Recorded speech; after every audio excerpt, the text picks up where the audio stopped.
사람의 운명과 인연이란 참 특별한 것이라고 생각해요. 인연이라는 말이 불교 용어인 것을 알고 계시나요? 인연은 인과 연을 함께 의미하며 사람들 사이에 맺어지는 관계를 의미해요. 원래 운명적으로 만나야 할 사람은 반드시 만나게 되어 있다고 믿어져요.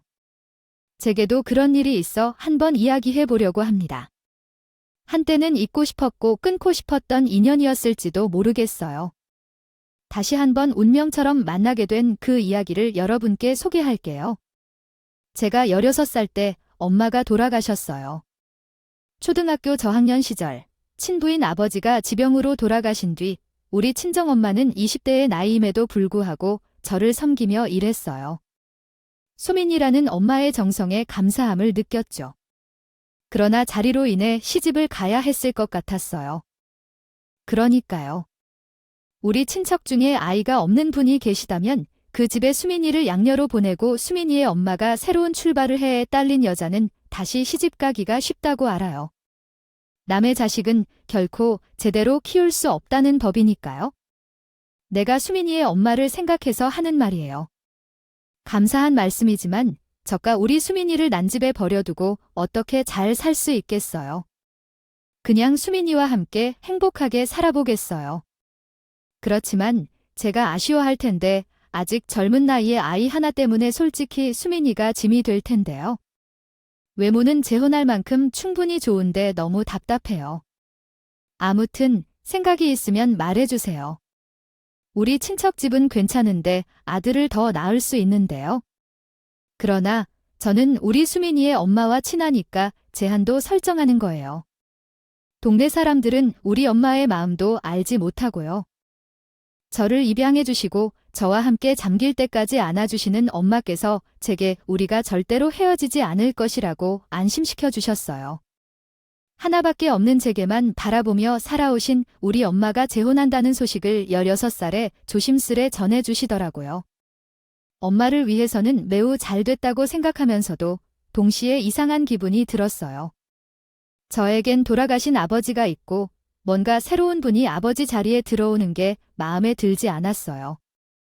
엄마를 위해 축하해 주어야 한다는 마음은 당연하지만 16살의 나이에 사춘기를 겪고 있기에 진실로 축하해 줄 수가 없었죠. 물론 지금 생각해보면 엄마도 여자이시고 자신의 삶이 있었을 텐데 이제야 그동안 저에게만 길들여 살아왔다는 것을 알게 되었어요. 선뜻 잘 됐다 오고 말을 못 해주겠다고 당연히 엄마의 미래를 축하해 주어야 하고 엄마의 사랑을 지지해 주어야 한다고 생각합니다. 그러나 그것은 지금 와서 다 크고 난 뒤의 생각이고 당시에는 실은 마음이 더 컸습니다. 저에게 아빠가 생긴다는 기쁨이 한편에 존재하는지 하지만 제 아버지가 아닌 말입니다. 때문에 잘 지내지 못할 것 같다는 두려움도 존재했습니다. 그래서 처음에 재혼을 한다는 이야기를 들었을 때 아무 생각 없이 축하한다고 했지만 시간이 지날수록 새로운 가족에 대한 두려움도 생겼고 아닌 것 같은 생각이 들기 시작했습니다. 16살부터 19살까지 3년이라는 시간 동안 새로운 가족에 적응하려고 했지만 결국 적응하지 못했습니다. 저는 나만 타인으로 느껴졌거든요. 다들 한데 어우러져. 행복해 보이는데 저 박대기 만났죠. 외톨이가 된 기분이었어요. 저만 박혀서 물과 섞이지 못한 기름 같았어요. 결국 재혼 가정에서 버텼지 못하고 새 가족들과 불미스러운 일이 생기면서 집을 나와 가출하게 되었어요. 정말 진심으로 창피한 일이었지만 철없던 10대 시절의 우기와 패기 같았던 것이었어요. 그 집에서 숨쉬는 것조차 너무 힘들어서 지쳤기 때문에 저는 짐을 챙겨 가출했어요.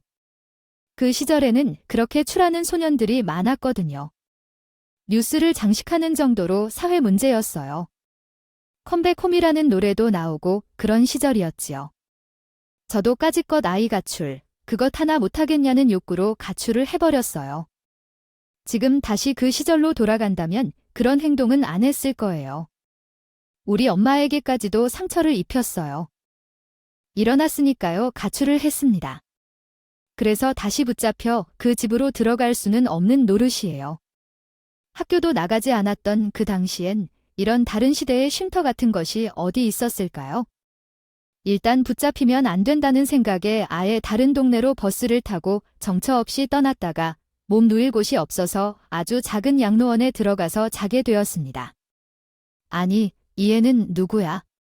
누구의 소녀딸이야? 노인 애들만 모여있는 공간에 어린아이가 들어오니까 신기하네요. 저 사실은 오갈 곳이 없어서요. 정말 죄송하지만 여기서 며칠만 지내면 안 될까요?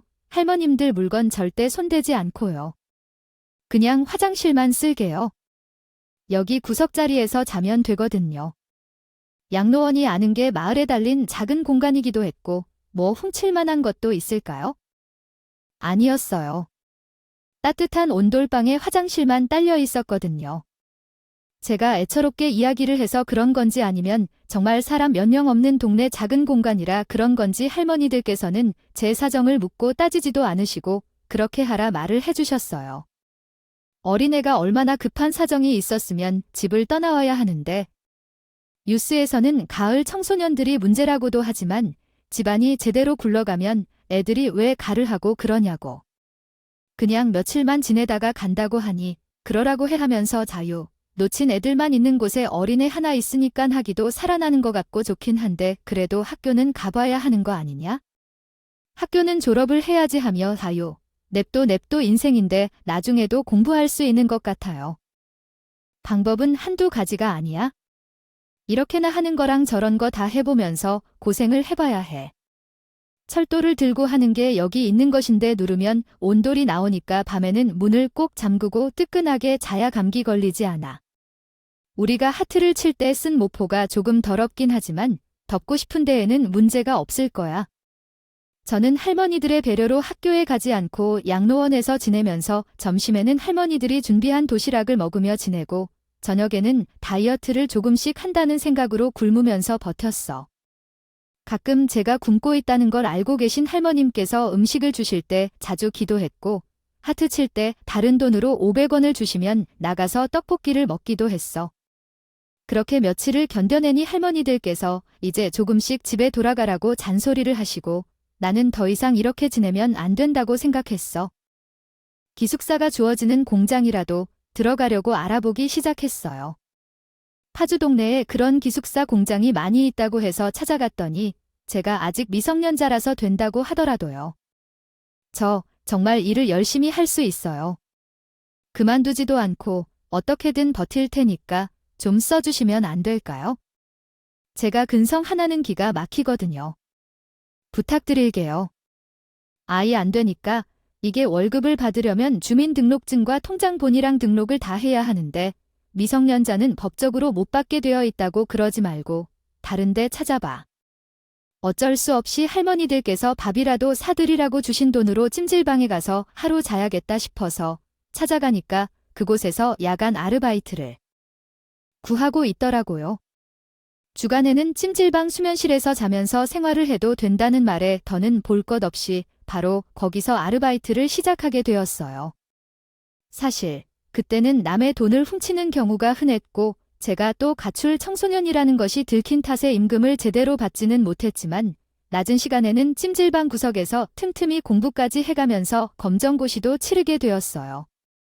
찜질방에서 법적으로 성인이 될 때까지 일을 하며 나이가 되자마자 바로 기숙 공장에 들어가서 일을 하면서 돈을 차곡차곡 모았어요. 정말 그렇게 일을 하면서 힘들어서 죽고 싶다는 생각을 했던 것이 한두 번이 아니었지만 저는 버텼고 또 버텨냈어요. 그렇게 오랜 시간을 버텨오며 살아왔는데 이렇게 집으로 다시 돌아갈 수는 없었어요. 돌아가 봐야 저에겐 또 능을. 똑같은 일들이 반복될 것이라는 걸 알고 있었어요. 가출이라는 게 한 번이 어렵지 두 번이 어렵겠죠. 거기다가 이제는 성인까지 됐는데 제 인생은 제가 알아서 살아야 한다는 생각을 했답니다. 그러한 고난 끝에도 저는 빛이 있을 거라고 생각했어요. 저는 수없이 많은 사람들이 입사하고 퇴사하는 걸 보았고 그렇게 기숙 공장에서 10년이라는 시간을 일하면서 돈을 모았습니다. 숙식 문제가 해결되어 정말 꽤 많은 돈을 모을 수 있었죠. 그리고 기숙 공장에서 친하게 지내던 친구에게 남편을 소개받았고 연애를 하다가 나이 30에 결혼했어요.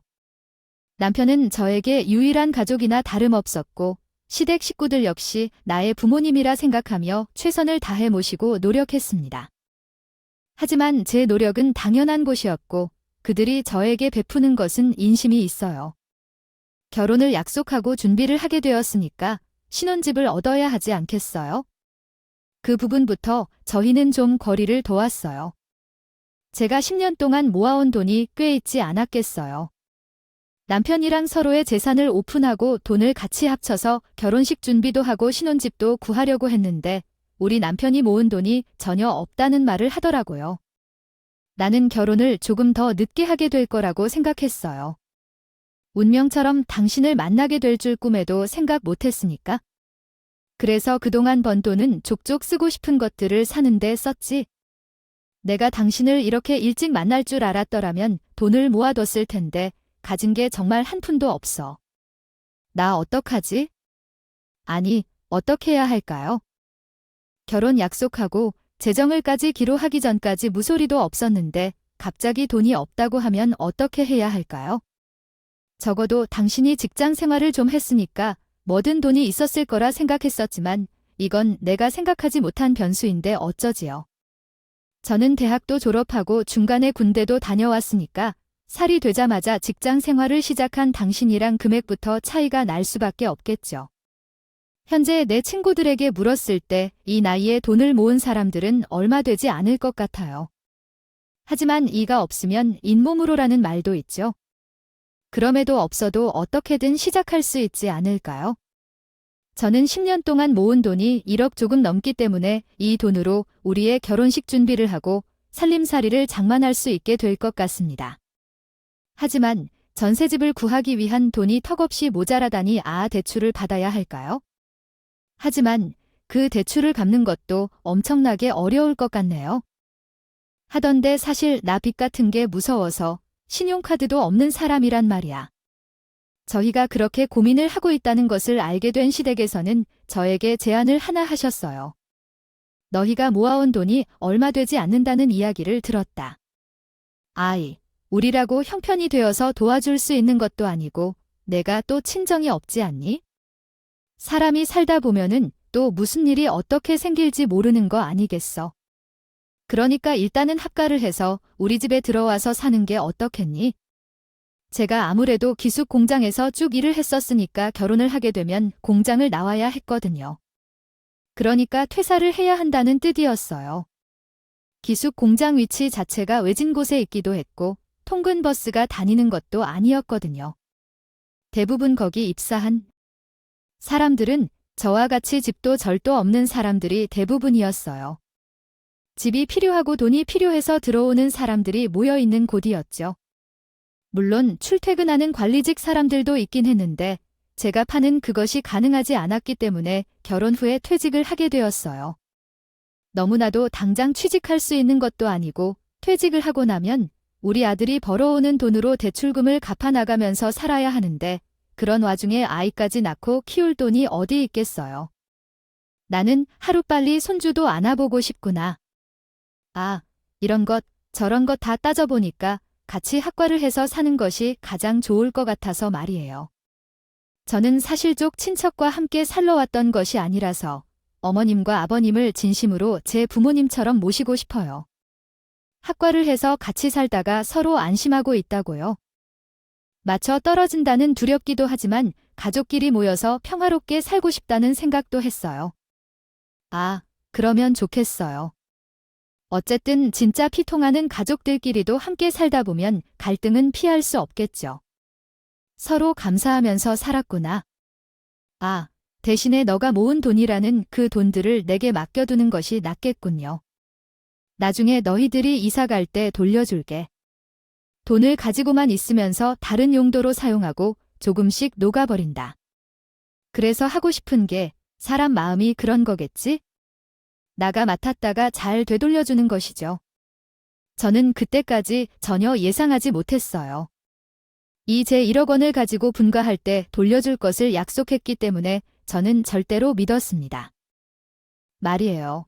그런 정도는 시어머니가 받아 챙겨 먹지 않을까 싶긴 했지만 사실 그 정도는 합가할 사는 비용이라고 생각할 수 있다고 여겨졌어요. 저는 그저 시댁이라는 곳이 제 가족이 되어줄 사람이라고 했지, 저를 종처럼 부려먹으려고 수를 쓴 것이라고는 생각하지 못했어요. 저도 가출을 해서 가족과 등을 지고 살아왔기 때문에 가족이라는 그 이름만의 품이 그리웠고 혼자 힘들게 살았기 때문에 북적북적하게 다 같이 살고 싶다는 생각을 하고 있었거든요. 제가 너무나도 사람을 믿었고 바보처럼 세상 물정을 몰랐던 거죠. 당신이 조금은 불편할지도 몰라도 다 같이 살면 재미는 있을 거야. 아이, 하루 종일 심심할 틈도 없을 거고. 말이야, 원래 가족이라는 게 그런 거잖아. 당신은 어릴 때부터 혼자 살아와서 잘 모르겠지만 서로 허울을 덮어주기도 하고 잘못된 건 잘못된 거라고 조언도 해주면서 그렇게 재미나게 한번 살아보자. 나도 늘 가족의 품이 그립긴 했어. 나도 내 부모님께 하지 못한 효도를 시부모님께 다 하면서 살아보도록 할게.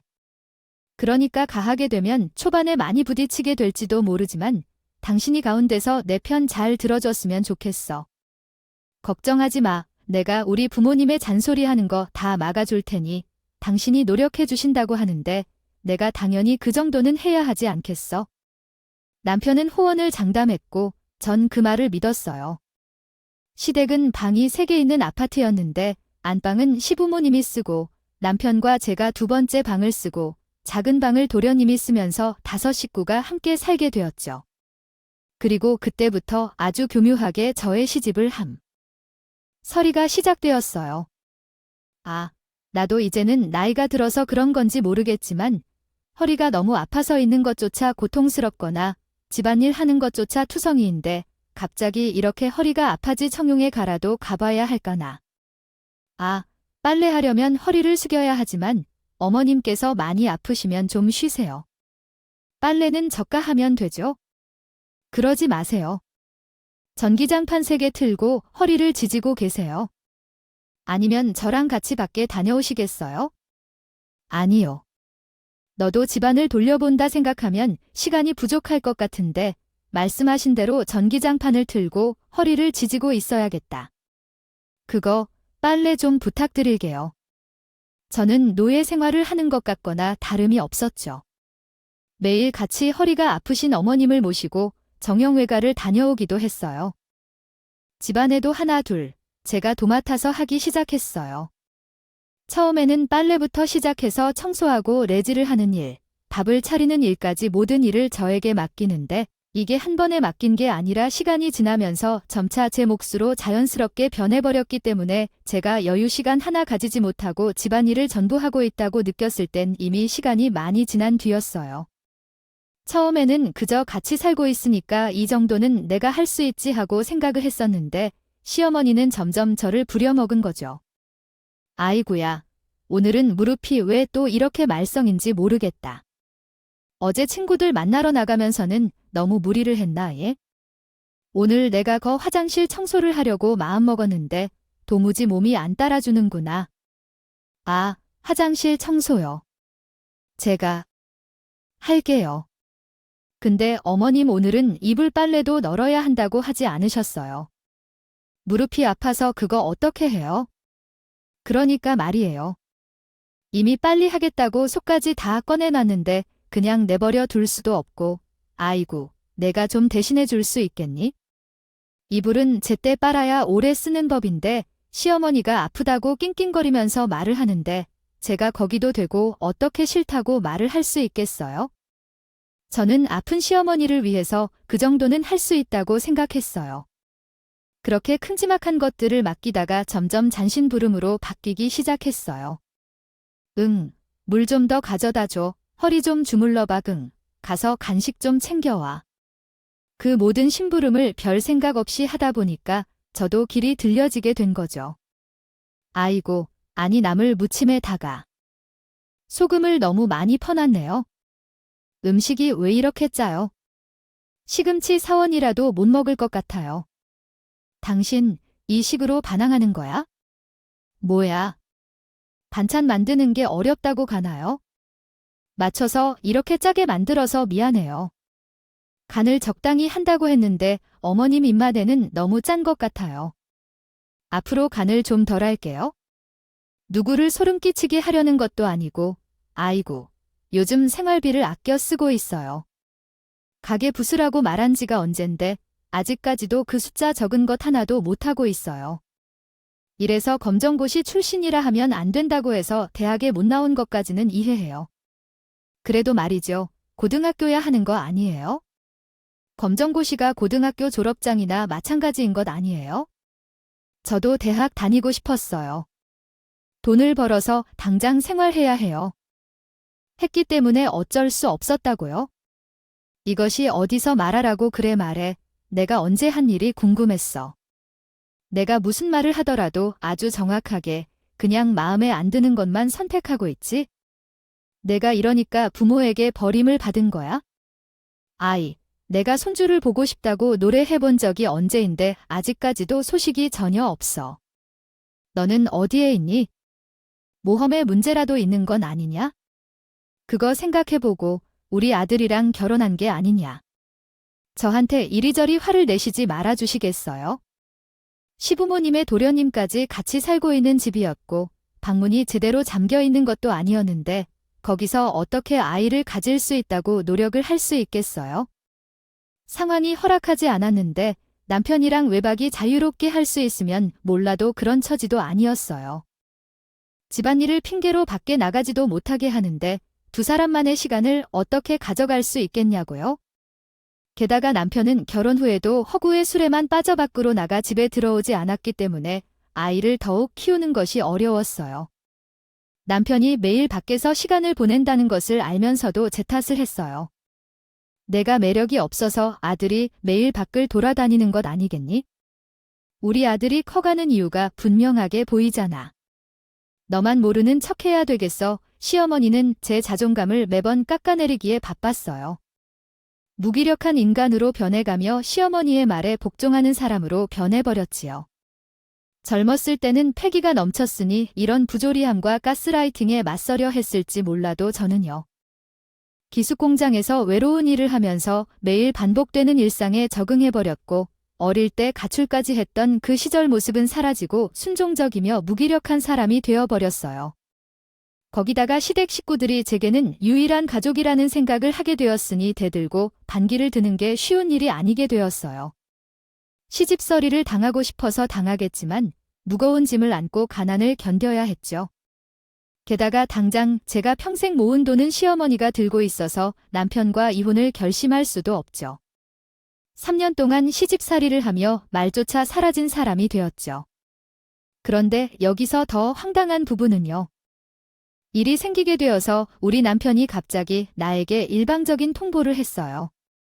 아이고, 나 회사 가서 추웠어요. 상사가 하도 거지 같은 일로 고생해서 자꾸 잔소리를 해대요. 오후에 일을 다 끝내서 점심시간에 몇 번이나 반주를 했다고 짜증이 나서 일을 하다가 음주하는 건 당연히 안 되는 일이죠. 아무리 오후에 일을 끝냈다고 해도 모르는 일이 생길 수 있는데 그렇게 몇 번이나 잔소리를 듣고 대책 없이 일을 그만둔다면 어떻게 할까요? 당장 우리 생활비는 어떻게 해야 하는 거죠? 어차피 당장 분가를 하는 일도 없고 시댁에서 같이 살면서 적응할 만큼 모두 해결한 거 아니에요? 이렇게 살아도 꽤 괜찮잖아요. 나는 우리 엄마 아빠와 함께 살면서 행복한데 당신도 좋잖아요. 인간은 대책 없이 행동하는 건 좋지 않아요. 거기서 일을 그만두었으니 더 이상 출근할 일도 없을 것 같아요. 나부터 술 약속이 있다며 나가서 술을 마실 때 정말 어처구니가 없네요. 우리 아들이 그렇게 술에 빠져 살았던 놈이 아니었는데 얼마나 집안에서 정을 붙이기가 어려운지를 알면서도 허구 날수를 하고 들어올 거야. 이 모든 것은 여자를 잘못 들여오면서 일어난 것이야. 너와 결혼하기 전에 우리 아들이 그런 사람이 아니었다고 말했잖아. 어휴, 내가 답답해 어떻게 해야 할지 모르겠어. 모든 일의 원인은 내가 저였어. 시댁에서는 마치 감정의 쓰레기통이 필요한 것처럼 원망할 대상이 필요한 것처럼 모든 일에 나를 갖다 붙였었던 거야. 나는 참다 못해서 이혼을 결정했지만 하늘은 그렇게 서러운 마음을 기다린 내 마음에 관대했어. 생각해보니 그런 아이가 살짝 생겼네요. 생겨버린 일만으로도 어떻게 살아갈지 모르겠다. 당장 임신해버리면 한 몸으로 어디를 갈 것인가. 일도 할 수 없고 전에는 찜질방이나 양로원에 가서 쉴 수 있을까 싶었지만 그런 곳에서도 지금은 지칠 만한 휴식을 취할 수 없다. 결국 이혼을 포기하게 되었습니다. 아이를 낳고 2년이나 지냈지만 그동안 우리 남편은 알코올 중독자가 되어서 매일쯤 술을 마시러 나가야 했고 생활비 한 푼도 내어주지 않았습니다. 뿐만 아니라 아이를 제대로 안아준 적도 없었어요. 시어머니의 잔소리는 점점 더 기세를 냈고 내가 집안에서 뭘 알아내려고 하는지 모르겠다. 내가 아이를 키우는 비용까지 전적으로 부담하고 있으니 집안에서 생기는 일은 모조리 내가 처리하도록 요구했다. 아이에게 밥 주고 재워주는 것은 당연한 일이니까 너도 그 정도는 해야 한다. 설정하는 게 무엇인가? 며느리도 그렇고 우리 아들도 그렇고 내 분유값 하나를 벌어올 생각을 안 해 전 정말 식모 다름 없었어요. 아이를 키우면서 시부모님 비를 맞춰가며 도련님의 속내의 빨래까지 제가 제 손으로 다 직접 해야 했거든요. 그렇게 하지 않으면 아이가 먹을 분유값조차 제때 주지 않았기 때문에 저는 어쩔 수 없이 식모 일을 해야 했어요. 아이를 굶길 수가 없으니 전 집에서 하루 종일 시댁의 노예로 살아야 했는데 아이가 어린이집에 다닐 수 있게 되자 저도 생각을 고쳐 먹게 되더라고요. 아이를 보내놓고 일을 하면 되지 않을까? 아주 작은 쪽방에서 아이랑 같이 생활을 하다 보면 돈을 모을 수 있지 않을까? 제가 공장에서 일을 해봤으니까 가능할 거라는 생각이 들어서 시어머니에게 1억을 돌려달라고 했습니다. 어머님, 저 이제 못 버티겠어요? 저에게 가져가셨던 1억 원을 갚을 때 돌려주신다고 약속했잖아요. 그 돈을 돌려주세요. 그동안 챙긴 이자들은 어머님이 가져가신다고 해도 원금이라도 꼭 돌려주세요. 제 평생을 모은 돈이니까요. 제발 부탁드립니다. 아, 예박것도 아주 기가 막힌 소리를 하고 앉아있네. 그동안 대식구의 생활비로 다 쓰지 않았겠죠? 우리가 먼 돈이 있어서 그동안 너희 생활비를 보태주었다고 생각하는 거야? 이거 양심도 없게 너희가 그동안 먹고 자느라 그 돈 다 썼어. 한마디로 시어머니는 제 돈으로 생활비를 주면서 저한테 생색을 내고 있었던 거죠. 전 정말 하늘이 무너지는 기분이 들었어요. 제 돈이었는데 시어머니에게 빌빌거리면서 받았었다는 게 어이가 없었어요. 그 1억 원이라는 돈을 다 썼다는 것이 믿어지지 않아요. 저는 엉엉 울면서 난리를 쳤어요. 아이씨, 어떻게 제게 한마디 말도 없이 그 돈을 다 썼다고 하실 수 있어요. 그동안 그렇게 생색을 내셨으면 그 돈이 전부 제 돈이었다고요. 아, 정말 무슨 말을 해야 할지 모르겠네요. 돈을 돌려달라고요. 제가 10년 동안 공장에서 일하면서 모은 돈이라고 내놓으라고. 술에 취해서 제 울분을 듣던 남편은 저에게 손찌검을 하더라고요. 그때 집을 어떻게든 탈출하겠다는 마음을 먹었어요. 그렇게 도망칠 기회만 엿보고 있었는데 드물게 결혼할 여자가 생겼다면서 집에 데리고 오려고 했어요. 음식장만 제대로 하라면서 신신당부를 하더라고요. 제 여자친구가 갈비찜을 좋아하니까 야들야들하게 소갈비찜을 준비해 주었으면 좋겠는데요. 형수 집밥을 좋아한다고 하더라고요. 아, 또 우리 형수가 요리 하나는 기가 막히게 하니까 제대로 솜씨발이 좀 해봐요. 도련님까지 저에게 욕을 하는데 서럽더라. 정말이지, 집에서는 식모도 그 이상도 이하도 아니구나 싶은 생각이 들어서 말이에요. 아무튼 주말 저녁에 예비 동서가 집에 방문을 했는데 시어머니가 저를 부엌에 밀어넣고 이 밖으로는 절대 나오지 말라고 하더라고요. 아무리 그래도 제가 손님인 사람이 될 텐데 예비 동서에게 인사는 해야 하는 거 아니에요? 제가 무슨 부엌대기도 아니고 이 집은 식구인데 여기서 나오지 말라고 하세요. 주제에 무슨 인사를 하려고 들겠다 그런 말을 해. 아이, 우리 예비 며느리가 어떤 아이인 줄 알고서 그런 소리를 하는 거야? 왜냐면 집안이라도 빵빵한 집 딸이신가 봐요. 사돈이 뭐 국회의원이라도 된대요. 그러면 저는 인사도 하면 안 되는 거예요. 이게 말하는 싸가지 마라 예비 며느리가 글쎄 의사다. 의사네 주제에 비빌 주제가 되는 줄 알아요. 아이, 괜히 집안 망신시키지 말고 얌전히 있어. 예비 동서가 방문을 하고 저도 궁금하긴 하니까 빼꼼 나가서 얼굴을 봤는데 화려하게 생긴 게 꽤 예쁘장하더라고요. 저랑은 나이 차이가 꽤 있어 보였는데 확실히 젊어서 그런지 뭐래도 예쁜 것 같더라고요. 저는 꼬질꼬질하게 앞치마를 메고 요리나 하고 있는데 말이죠. 근데 예비 동서가 저를 많이 보는 게 아니어요. 괜히 좀 어색하다 싶어서 저는 꾸벅 인사를 했어요. 그랬더니 시어머니한테 저분은 누구세요? 하고 물어보더라고요. 우리 의사 며느리는 하나도 신경 쓸 거 없는 사람이야. 우리 집에서 일하는 식모야. 식모 우리 며느리. 집안일 하나도 신경 안 써도 돼. 내가 우리 집에서 일하는 저 식모를 보내줄 테니까 바깥일이나 열심히 하면 돼요. 필요하면 언제든지 불러대니까 알았지? 얼른 가서 우리 집 식모가 만든 음식 한번 먹어봐. 맛있으면 내가 매번 반찬 해다 주라고 할 테니까. 시어머니가 깔깔거리면서 말을 하는데 제가 그 자리에서 발끈해서 뭐라 할 수가 없었어요. 당장이 집을 나가서 생활할 방법도 없었고 저한테 돈이 있는 것도 아니고 아이까지 있는 마당에 제가 뭘 할 수 있겠어요? 시어머니 말에 기라도 들었다가는 우리 아이랑 저까지 이 집에서 쫓겨나면 아무것도 할 수 없겠잖아요.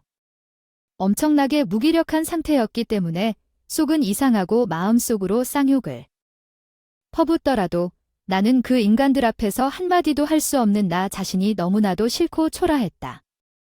나는 방으로 들어가서 아이를 껴안고 엉엉 울었어.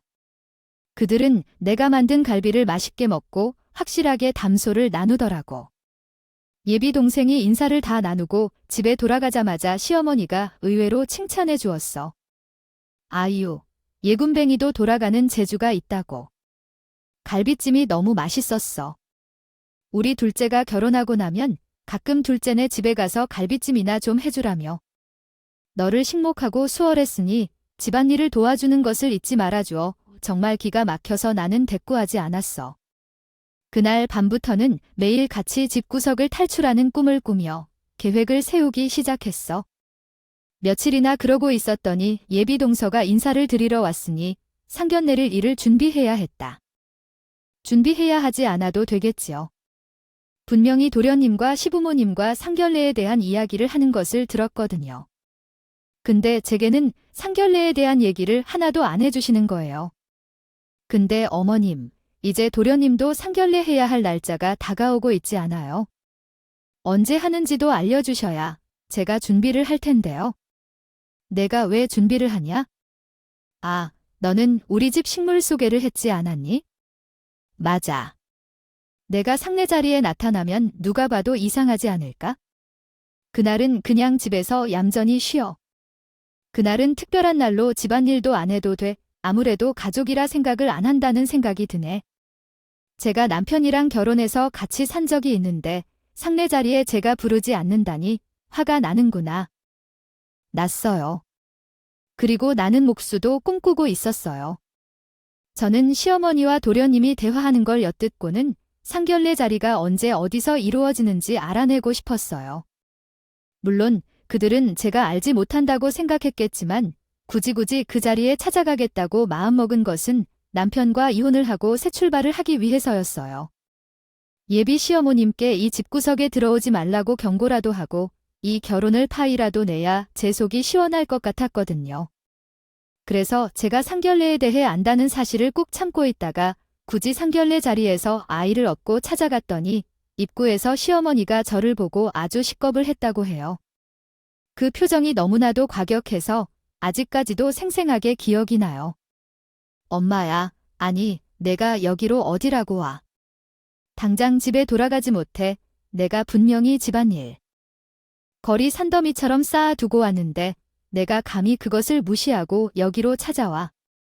어머님이 오늘은 집안일 쉬어도 된다고 하셨는데, 그리고 어머님, 저도 가족이답게 이 자리에 못 올 이유가 있어요?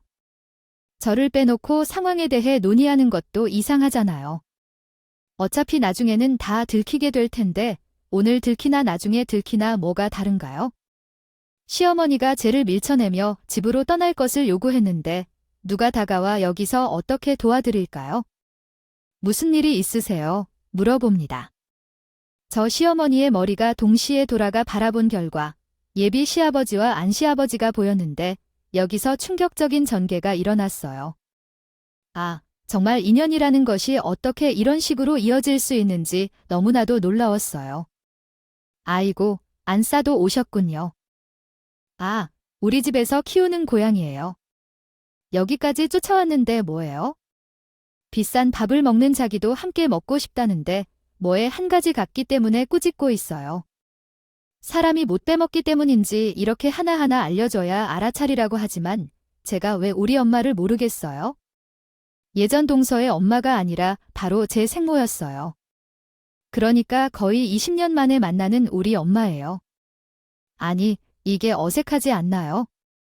어째서 우리 엄마를 딱 여기서 만나게 되는지 친정엄마도 쟤를 한눈에 알아보고는 다리에 힘이 빠져서 주저앉았고 예전 동서가 나의 손을 잡더니 울먹거리고 어쩐지 이전에 잠깐 봤을 때 이상하게 반갑다고 했었어요. 맞아요, 언니. 미안해요.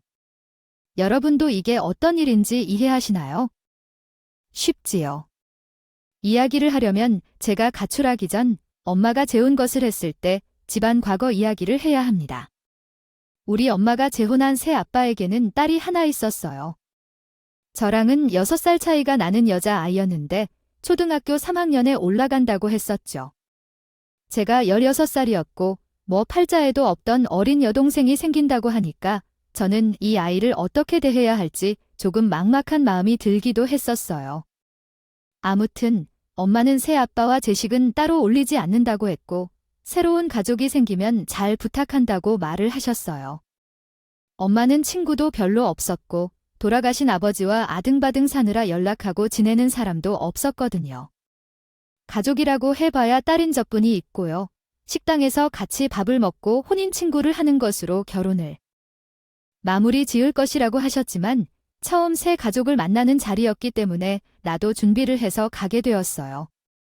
어린 여동생에게 줄 편지도 써가고 선물도 용돈을 모아 준비해서 갔었죠. 그런데 생각보다 자리가 너무나도 어색했고 당장이라도 일어나고 싶었어요. 게다가 새아빠의 딸이 나를 너무나도 낮잡아 보기도 했고 제가 준비한 선물을 보고는 아무런 관심도 주지 않더라고요. 누가 요즘 이런 인형을 가지고 놀아? 아기들이나 가지고 놀지. 나한텐 쓸모없는 물건이야.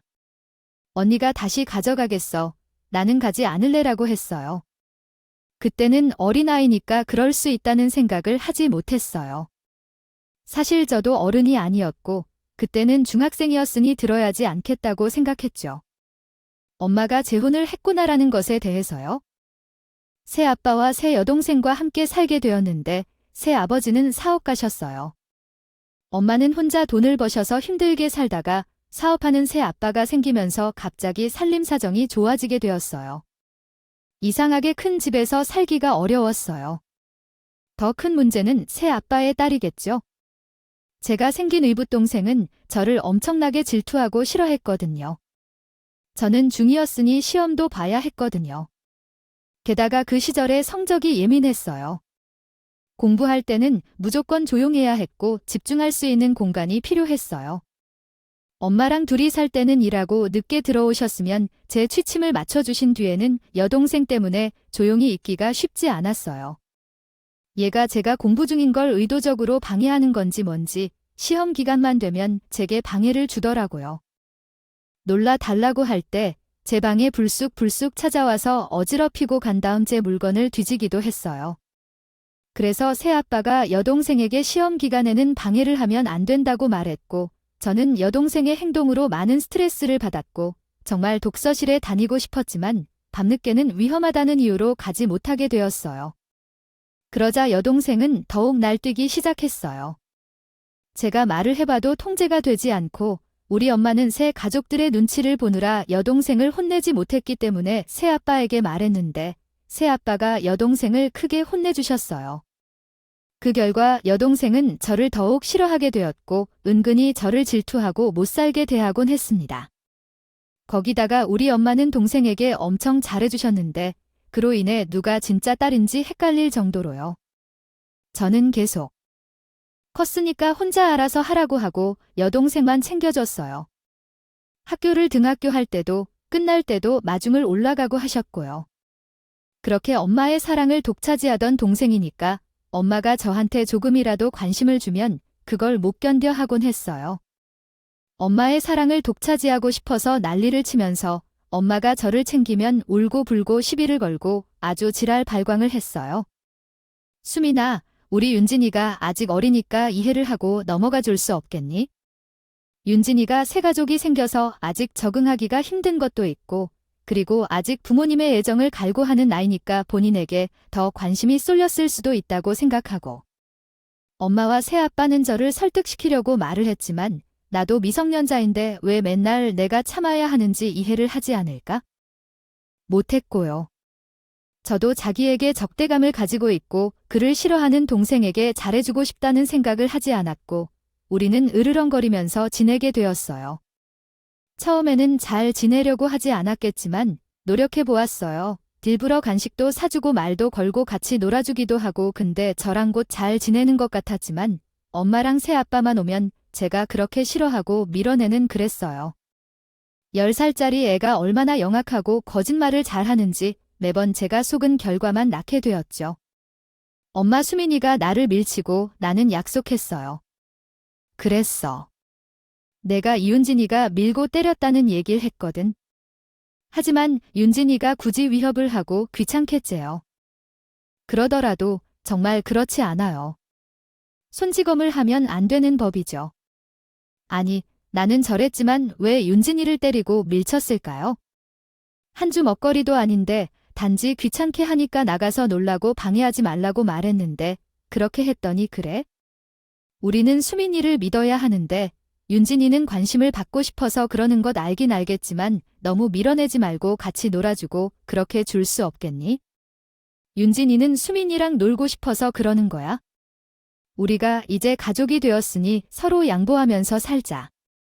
물론 엄마랑 새아빠는 저를 믿어주셨지만 그러다 보니 여동생이 더 자극을 받은 것 같아요. 아이 기집애가 점점 더 촘촘하게 구랄치더군요. 어디서 다쳤는지 모르겠지만 무릎에 멍이 들었는데 제가 밀어서 넘어진 거래요. 그래서 아주 울고 불고 난리를 쳤습니다. 곤란한 적도 있었고 텅 더 황당한 건 놀이터 어딘가에서 담배꽁초를 주워져 와서 제 방 휴지통에 넣어주고 방에서 담배를 피운다고 해서 담배 냄새가 난다며 이러달래서 했다는 거예요. 저는 맹세코 담배를 피워본 적도 없었죠. 근데 제 방 휴지통에서 담배꽁초가 나오더라고요. 그날 엄마한테 회초리를 맞았어요. 맞은 걸 보면서 과자를 먹고 있던 여동생을 정말 없애버리고 싶을 만큼 미워했죠. 그렇게 2년이라는 시간 동안 같이 살면서 매번 언니니 참아, 내가 언니니 이해해라 이는 말만 듣고 살았고 동생은 점점 더 기고만장해 있어요. 언니, 이번에 숙제 많아서 그런데 언니 좀 도와주라. 언니가 풀면 1분도 안 걸리잖아. 이거 수학 문제집이랑 국어 문제집만 해주면 돼. 학교에서 내준 숙제인데 어려워. 학교 선생님이 왜 숙제를 내주시는지 공부하라고 내주시는 거겠죠? 너 스스로 해야지. 언제까지 나한테 해달라고 할 건데. 아, 나도 바빠. 엄마에게 그래서 이른다고 말하고 연희한테 공부를 가르쳐 달라고 했는데 언니가 무시했다면 또 언니만 혼나겠지? 언니 문제집 풀고 나서 고구마 튀김 먹고 싶은데 냉장고에 있다고 그랬거든. 그거 좀 대서 주세요.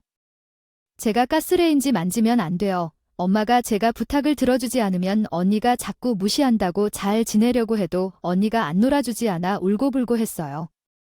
저는 점점 마음의 문을 닫게 되었고 제 편인 줄 알았던 엄마와 새아빠까지 제게 잔소리를 하게 되었어요. 동생이 자주 때렸으니 해달라는 대로 해주라고 하는 말입니다. 저도 항변을 하고 싶어요.